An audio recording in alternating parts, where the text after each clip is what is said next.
छत्रपती शिवरायांप्रमाणे टिपू सुलतानचं काम समकक्ष. काँग्रेस प्रदेशाध्यक्ष हर्षवर्धन सपकाळांच्या वक्तव्यानं नवा वाद. तर हिंदूंची हत्या करणाऱ्यांचा सन्मान करणं म्हणजे लांगुल चालन. सपकाळांच्या वक्तव्यावर मुख्यमंत्री फडणवीसांचा संताप.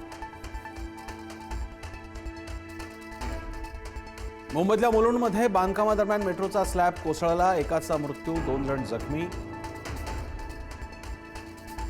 3 ते 4 प्रवासी जखमी. कंत्राटदार मिलन इन्फ्रा कंपनीला 5 कोटींचा दंड.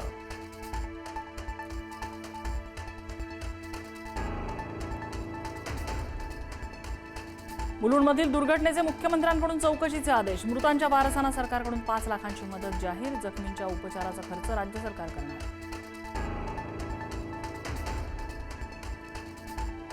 संजय राऊतांकडून राहुल नार्वेकरांचा एक व्हिडिओ पोस्ट. विधानसभा अध्यक्षांसोबत ही हाणामारी कुठे झाली? तुम्ही सांगताय की मी सांगू? राऊतांचा खोचक सवाल.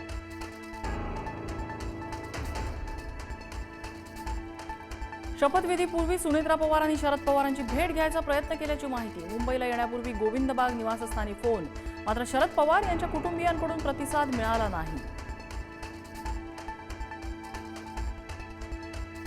उपमुख्यमंत्री सुनेत्रा पवार अजितदादांप्रमाणेच होम ग्राउंडवर ऍक्टिव्ह. सुनेत्रा पवारांची आज बारामतीत जिल्हा परिषद आणि पंचायत समिती सदस्यांसोबत बैठक.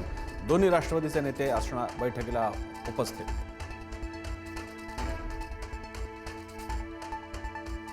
शरद पवारांनी पुन्हा राज्यसभेवर जावं असं काँग्रेस आणि ठाकरेंच्या शिवसेनेचं मत. दोन्ही पक्षाच्या वरिष्ठांनी पवारांना केली विनंती. तर एक उमेदवार राज्यसभेवर पाठवण्याइतकं महाविकास आघाडीकडे संख्याबळ. संजय राऊतांची माहिती. विमान अपघाताचा अपेक्षित वेगानं तपास होत नाही. रोहित पवारांचा आरोप. डीजीसीएनं भेटीसाठी वेळ दिली नाही. अपघातासंदर्भातील शंकांचं केंद्र सरकारने निरसन करावं, रोहित पवारांची मागणी.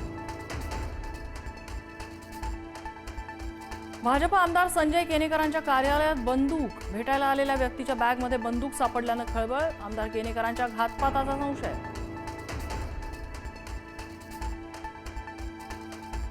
मंत्री नरहरी झिरवळ सकाळपासून नॉट रिचेबल. मंत्रालयातील एसीबी ट्रॅपमुळे मंत्री झिरवळ अडचणीत. लाच प्रकरणी लिपिक राजेंद्र ढेरिंगे अटकेत.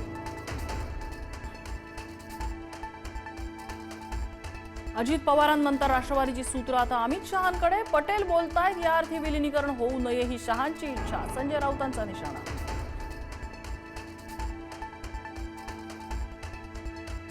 परळीत महापशुधन एक्स्पोचं आयोजन. मुख्यमंत्री देवेंद्र फडणवीस, धनंजय मुंडे आणि मंत्री पंकजा मुंडेंची हजेरी. पुण्यातील वैष्णवी हागवणे हुंडाबळी प्रकरणी 6 आरोपींवर आरोप निश्चित. वैष्णवीचा पती शशांक, सासू सासरे, दीर नणंद अटकेत. आरोपींवर हुंडाबळी, आत्महत्येला प्रवृत्त करणे आणि छळ आणि मारहाणीचा आरोप.